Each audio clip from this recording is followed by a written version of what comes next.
Thanksgiving. My name is Claire, and I am 32 years old. I grew up in Michigan in one of those families where everyone lives within 20 miles of each other, and you are basically required to show up to every holiday gathering or face the wrath of Grandma Helen. Vanessa is my cousin on my mom's side. She is 2 years younger than me, and she has been the golden child of the family since we were kids. Here's the thing about Vanessa. She is beautiful. Like genuinely, annoyingly beautiful. Long blonde hair, green eyes, perfect body. The kind of woman who could wear a trash bag and still have men tripping over themselves. And she knows it. She has known it since we were teenagers. The first time it happened, I was 23. I had just started dating this guy named Marcus. He was a graphic designer. Really sweet. Kind of shy. We had been together for about 4 months, and I was nervous about bringing him to Thanksgiving because my family can be a lot. But Marcus insisted he wanted to meet everyone. Said he was serious about me. The dinner was at my Aunt Diane's house. Vanessa showed up wearing this tiny red dress that was completely inappropriate for a family Thanksgiving. But nobody said anything because nobody ever says anything to Vanessa. My mom just gave me this look like, here we go, and went back to mashing potatoes. Marcus and I were sitting on the couch after dinner, just talking with my uncle about football or whatever. Vanessa came over and squeezed herself between us. Literally just sat down on the couch and pushed herself into the middle, pressing her leg against Marcus's leg. She started asking him all these questions about his work, touching his arm when she laughed, leaning forward so he could see down her dress. I am sitting right there,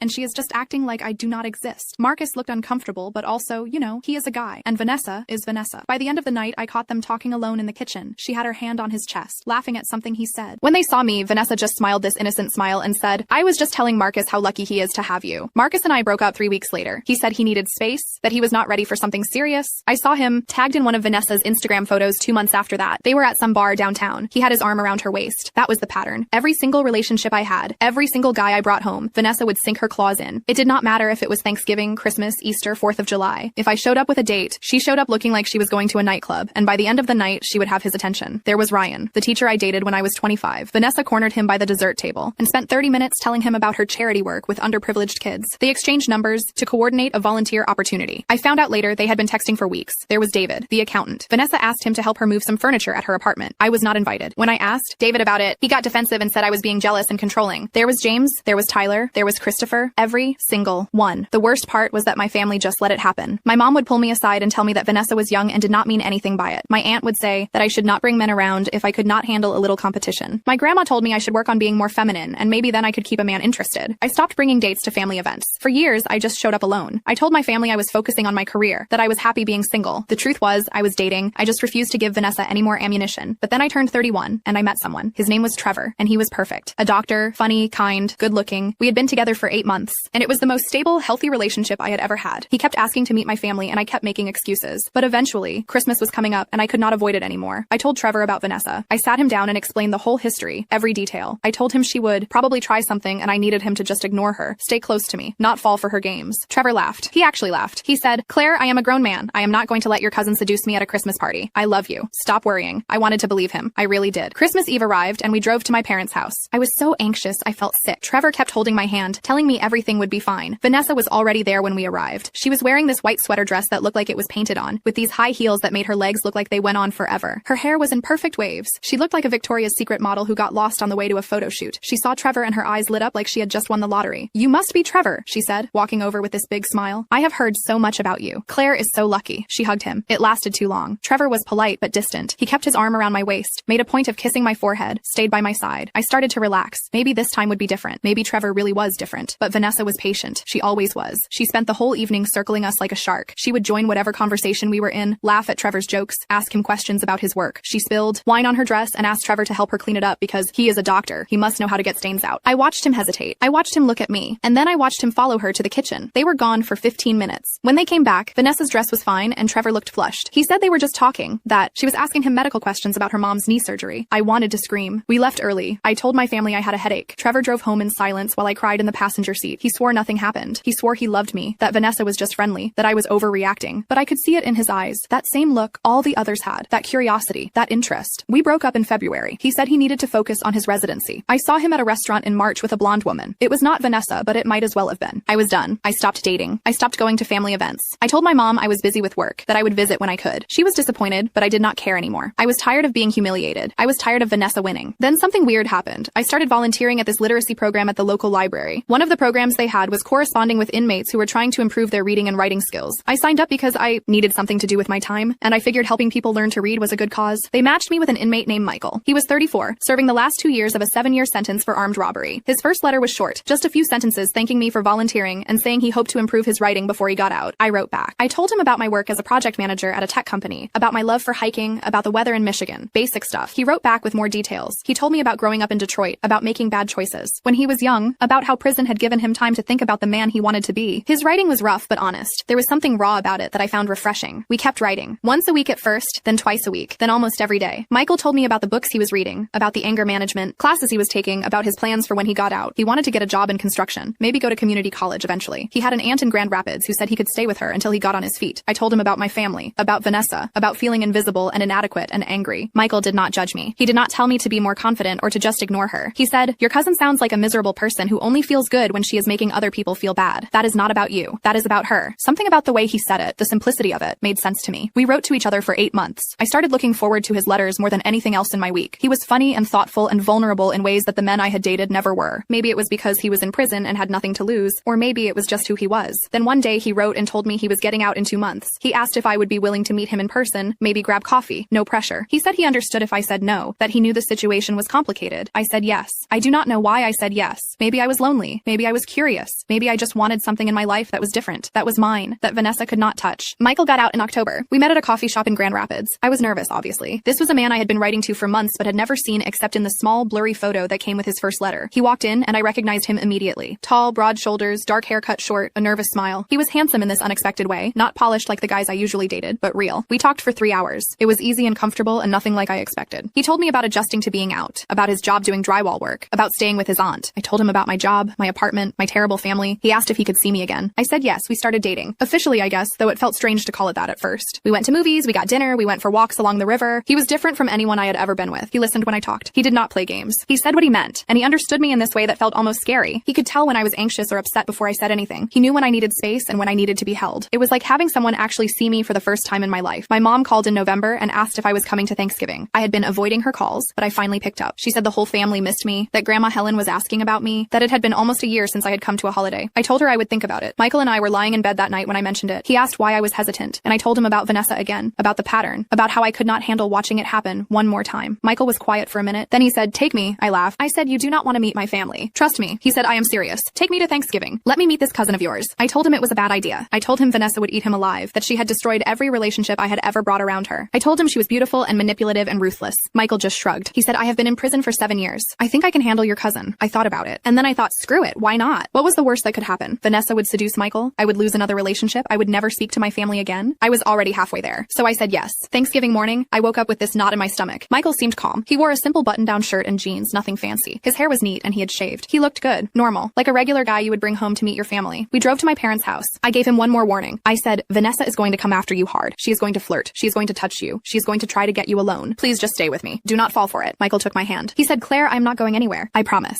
We walked in and the whole family was there. My mom hugged me like I had been gone for years. My dad shook Michael's hand and asked him what he did for work. Michael said construction, and my dad launched into a story about building his deck last summer. Then Vanessa walked in from the kitchen. She was wearing a tight black dress with a plunging neckline and these ridiculous heels. Her hair was perfect. Her makeup was flawless. She looked like she was going to a cocktail party, not a family Thanksgiving. She saw Michael, and I swear I could see the wheels turning in her head. She walked over with this predatory smile. "You must be Michael," she said, extending her hand. "I am Vanessa, Claire's cousin." Michael shook her hand briefly. "Nice to meet you." Vanessa kept holding his hand just a second too long. "I have heard absolutely nothing about you. Claire keeps her life so private." She looked at me with this fake, innocent expression. "How long have you two been together?" "A couple months," I said. "That is so sweet," Vanessa said. "How did you meet?" I opened my mouth, not sure what to say, but Michael answered first. "Through a pen pal program." Vanessa's eyes lit up. "Oh, like one of those online things? That is adorable." "Something like that," Michael said. His voice was even, unbothered. Vanessa launched into her usual routine. She asked Michael about his job, about where he grew up, about his hobbies. She touched his arm when she left. She leaned in when he talked. She did everything she always did. Michael was polite but distant. He answered her questions briefly, then turned back to me or someone else. He kept his hand on my lower back. When Vanessa suggested he help her bring in extra chairs from the garage, he said, "I think your dad can handle it," and stayed by my side. I could see Vanessa getting frustrated. This was not how it usually went. Usually by this point, the guy would be fawning over her, finding excuses to talk to her alone, getting flustered by her attention. Michael was not flustered. He was barely interested. Dinner was the same. Vanessa sat across from us and spent the whole meal trying to engage Michael in conversation. She asked him about sports, about movies, about music. She told stories designed to make her sound interesting and adventurous. She laughed loudly at jokes that were not funny. Michael was polite. He nodded. He smiled occasionally, but mostly he talked to my uncle about fishing and asked my grandma about her recipe for stuffing. He held my hand under the table. After dinner, everyone moved to the living room. Vanessa cornered Michael by the drink table. I watched from across the room, my heart pounding. This was usually when it happened. The private conversation, the exchanged phone numbers, the beginning of the end. I saw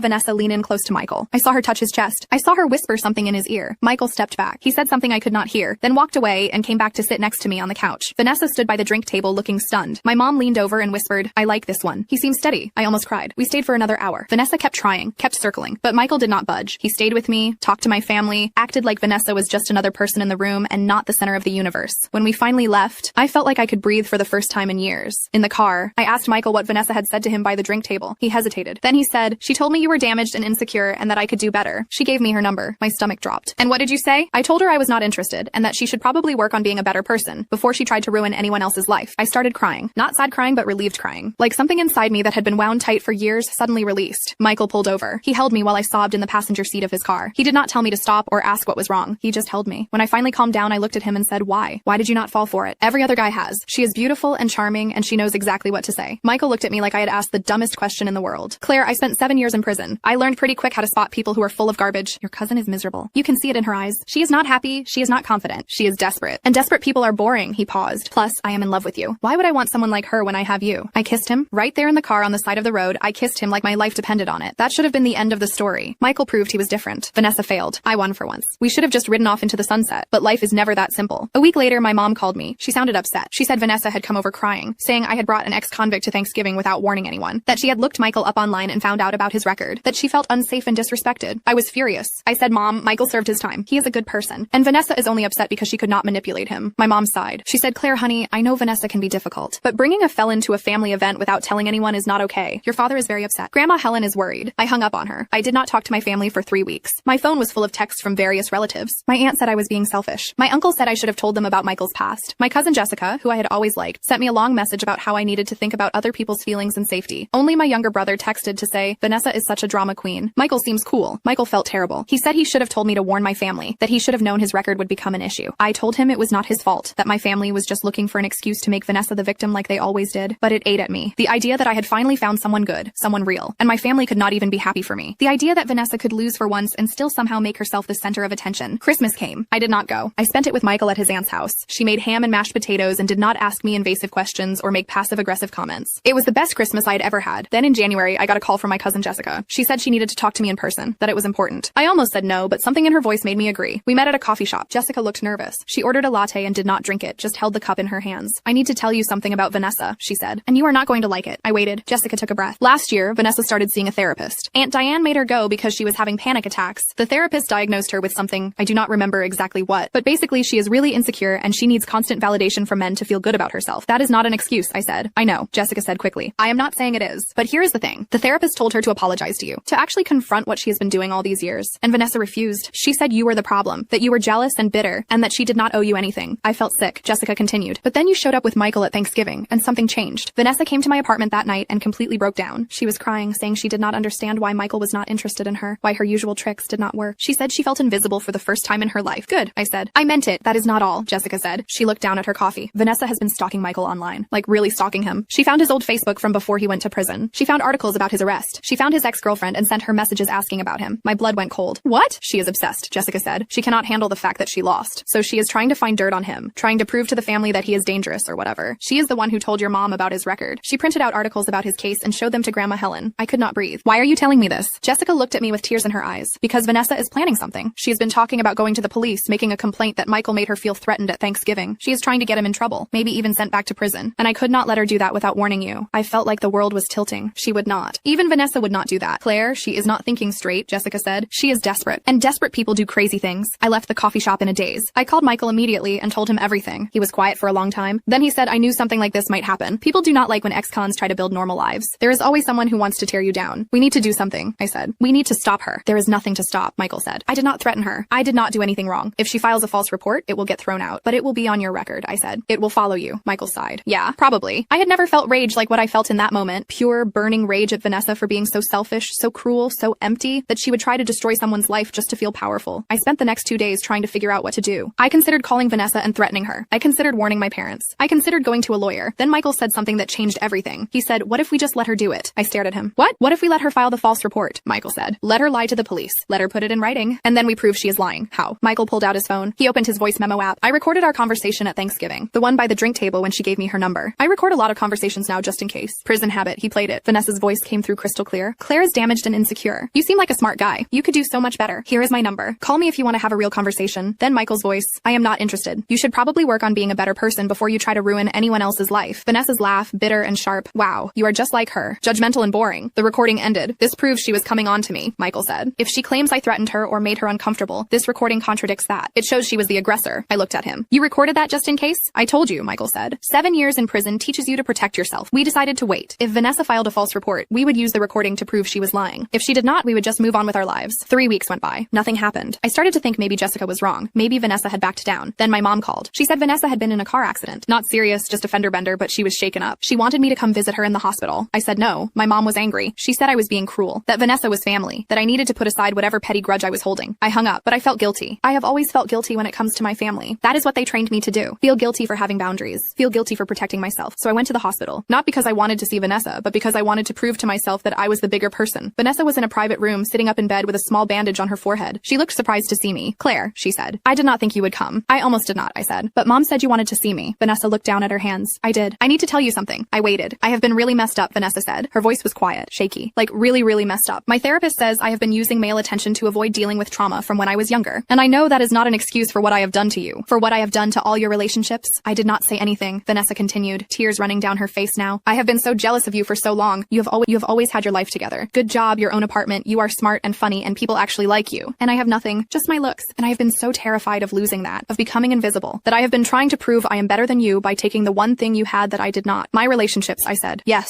Vanessa whispered. And I know that is so messed up. I know I have hurt you so badly. And I am sorry. I am so sorry. I stood there looking at her. This woman who had tormented me for years, who had destroyed relationship after relationship, who had made me feel worthless and invisible and broken. And now she was crying, apologizing, admitting she was the problem. I should have felt vindicated. I should have felt triumphant. Instead, I just felt tired. I do not forgive you, I said. I do not know if I ever will, but I appreciate you finally admitting what you have done. Vanessa nodded, still crying. I turned to leave. Then I stopped and looked back at her. For what it is worth, I hope you get the help you need. I hope you figure out who you are beyond your looks. But I will not be part of that journey. Do not contact me. Do not contact Michael. Just leave us alone. I walked out. In the hallway, I ran into Jessica. She hugged me. She said, I am proud of you. I asked her what happened, why Vanessa suddenly had this change of heart. Jessica looked uncomfortable. She got a call from her therapist this morning. Apparently, the police contacted the therapist because Vanessa had made an appointment to file a report against Michael. The therapist convinced her it was a terrible idea, that it would ruin her life and his, and that she needed to confront what she was actually feeling instead of trying to destroy someone else. I felt dizzy. She was really going to do it. Yeah, Jessica said, but she did not. That has to count for something, right? I did not answer. I left the hospital and called Michael. I told him everything. He was quiet for a minute, then said, so it is over? I think so, I said. Good, Michael said, because I have something to ask you. My heart skipped. What? Move in with me. I laughed, surprised. What? Move in with me, Michael said again. I know we have only been together for a few months, but I have spent 7 years alone in a cell, and I do not want to waste any more time. I love you. I want to build a life with you. So move in with me? I said yes.